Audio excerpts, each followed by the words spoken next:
Hello folks, welcome back. This is your host idjester. We're looking at the Advanced Squad Leader System in about 15 minutes. This is part 4 of our look in the movement phase and the defensive fire phase and analyzing all the rules we've been learning as we go through the game. Let's get right into it. German player, we're still kind of aggravated here. None of our guys have smoke. It's like, what the heck are you guys doing running around and nobody's got smoke? We're going to do the same thing again here, I believe. We're going to activate this unit here in J2. Spend one movement factor to move before he moves. 1, 2, 3. Yes. Bummer. What is that under there? Oops, that's not what I wanted. I want this one.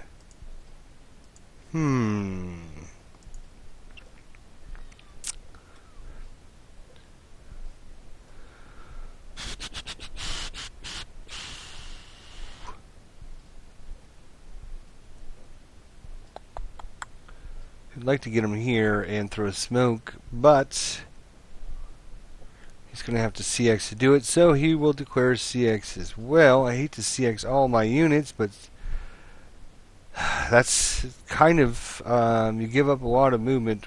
Hell, I could do with this guy. Alright, let's do it with this guy. So we're going to activate this unit here in J2. And he is going to move into here. He's not going to go with the leader. I want to keep the leader back because I want to see where all my broken units are going to end up going. So he moves into that hex. Of course, the Russian player can defensive fire if he wishes. Again, strategy-wise, he's going to be shooting into a wooden building, and that's going to be +2. He's only going to get a -1 to his attack for the non-assault move because this unit is not in the open. So not a very good attack, so he will bypass, and of course at that point, the German player will then spend 2 movement factors. Again, we have a choice to throw it into L1 or L2, or K3 for that matter, but I think L2 is going to be the spot. The Russian player knows that if he keeps throwing smoke, sooner or later he's going to smoke him out, and that's going to be bad. We've got quite a few units with smoke, so we've got quite a few opportunities. Sooner or later, we're going to get the right result, and then that's just going to make their lives that much more difficult. Anyways, we're going to throw some smoke. Let's see what we can get here. Rolled a 5, so another failure. Alright, well, that unit will end his movement there. Wow. Okay. But, like I said, the Russian player is now kind of a little on edge because if you put smoke in the wrong location, it could really, if you put smoke here in L2, that could really cause issues with not only this fire lane, but any attack that this heavy machine gun has to shoot through. But, you've only got one bullet left in your gun up here at the top. He does have a squad there, so, we could use the squad to defensive fire as well.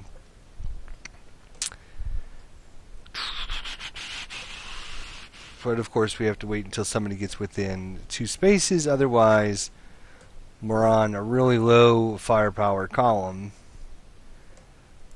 Alright.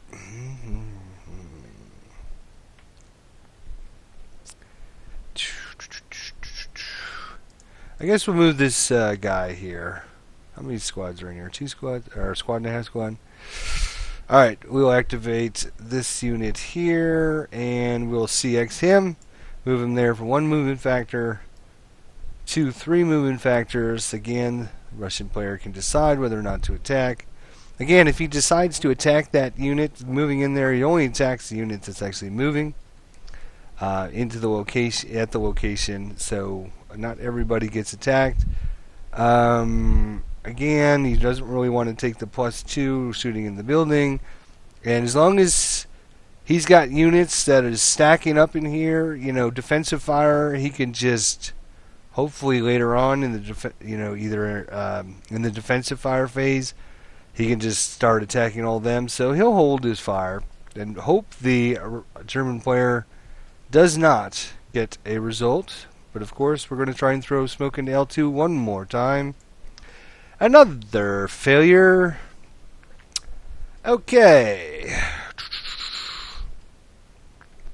Well, this isn't exactly what I wanted to show you folks, but that's just sometimes the way things go. Alright, now we're going to get to the meat of things here. We're going to activate this unit here. Oh, and we've almost forgot to CX that unit, because I'm not very good at remembering to put these counters on.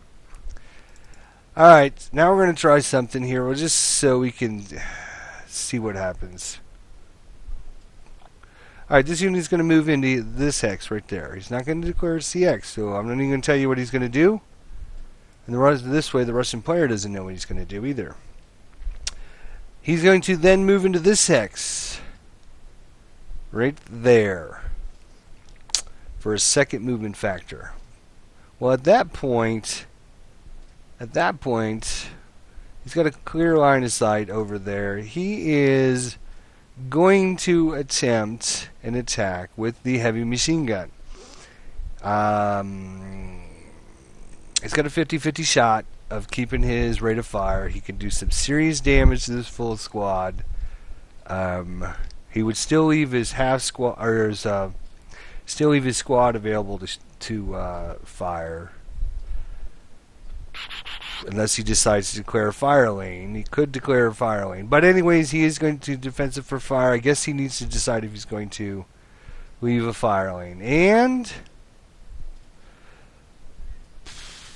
you know what? He is going to declare a fire lane. I was thinking not, but I've now changed my mind. He is going to declare a fire lane with this attack. I think using this alternate grain, we get L2, L1, and this hex, which would be these three hexes. Anybody trying to come up is going to be attacked in these three hexes. That's not bad. Anybody coming up here will be attacked by this guy. It's not the best fire lane in the world, obviously, but I think that is not a bad result. Firing down here. L2, L1, and K1 there. Just trying to think if that is going to be his best result, or if he'd rather keep his... This is a tough decision. This is a tough decision. You could risk losing his rate of fire with his machine gun and be left with just nothing but a squad left. Alright, I'm going to go with my first instinct. I'm going to say no. He's going to just try a shot, because we want to see... One of the things I want to show you, like I said, sometimes it's not the best things I want to do. I don't want to play the best way every time, because you don't really learn anything from that. And I don't know if this would be the best thing to do, but I want to kind of show you the difference between a machine gun laying a fire lane and a machine gun that's just using his regular attack. So that's one of the things I wanted to show you. So no sense in laying another fire lane here. Let's go ahead and just defensive first fire with the heavy machine gun. Into that unit, he's getting a -2 to the dice roll, -1 for moving the open, -1 for non-assault move, and he rolls an 8. 8 minus 2 is a 6 on the 6 column. So 6 on the 6 column is a 1 morale check. Now, 6 morale check. 6 on the 6 column is a 1 morale check. Okay. More importantly, here's die roll. The colored die roll is a 5, so he does not keep rate of fire, unfortunately for him. So first things first, the German player must resist the 1 morale check before I forget, and he rolls a 6, 7, 8 plus 1 is a 9, so he has become broken. So not a bad result at all in all for the machine gun. Unfortunately, the machine gun is now first fired. But he still has a squad that can first fire as well. As far as residual, he's going to leave 4 residual from his attack. Let's see here. Let's clone this thing. In that hex. So it might prevent people from entering that hex anyways later on in the mission. Or in the movement phase here. Not only that, but most of the German units have moved, except for he's only got a couple way back here. They're going to have to CX to get up to the front lines. So at this point, the German player is almost at the point where he has to reevaluate. And again, you have a plan, you try to stick with it, but there's no way for us to try and get units up here now. We've wasted a couple of them on trying to throw smoke, so we can get these units up here. If we were to CX these guys, it cost them 1, 2, 3, 4 to enter into that space. No, 3, 4, 5 to enter into that space because it would overstack that space. Or you'd have to go into that space with the 4 residual there.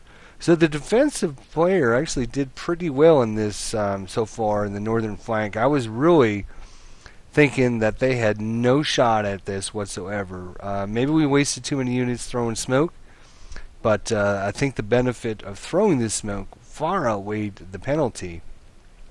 But at this point, I think we have to reevaluate as the German player, which cost us 1, 2. I mean, even if we CX, we couldn't get up there. So maybe what we have to do now is spend some movement points to get these guys a little bit closer to the front for our next push next turn. So spend 1 movement factor to move there, another movement factor to move there, or I guess 2 movement factors. Russian player decides not to. Defensive first fire. This unit fouls suit. Move some units in there. We can create some stacks of awesomeness there. This unit on the hand, we had a plan for him, but with everything else that has happened, we've kind of abandoned that.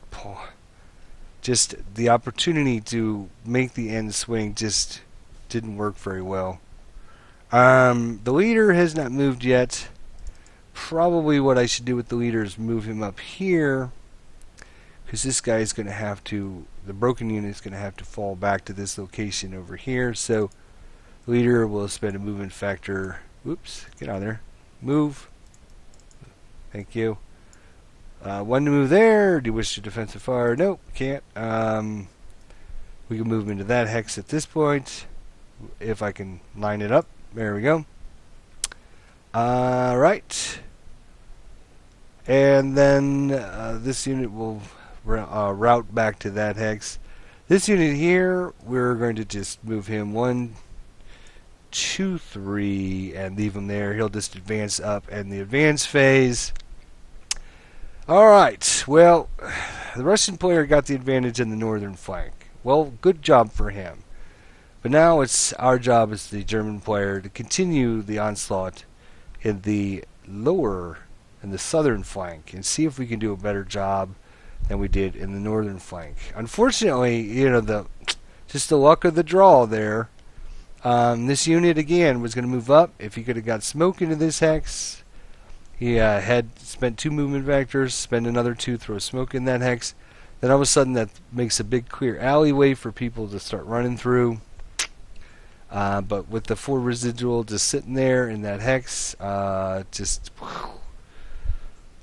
that residual firepower, it's very strong, very, very strong, as you can see. It makes your opponent. It made me, as I mentioned in our previous episode, right here, number 1 for the defender. Figure out what your opponent's trying to do and make him modified. Understanding that being a defender does not mean you are only defending. So, great job by me, subconsciously, as the Russians, to really falter the Germans' plans here. We could have still put the pressure on and tried to get some units up there, but at that point, it got to the point where it was just too much of a penalty. So I'm going to end this episode before 15 minutes, so we'll see you next time. Thanks for watching. Bye!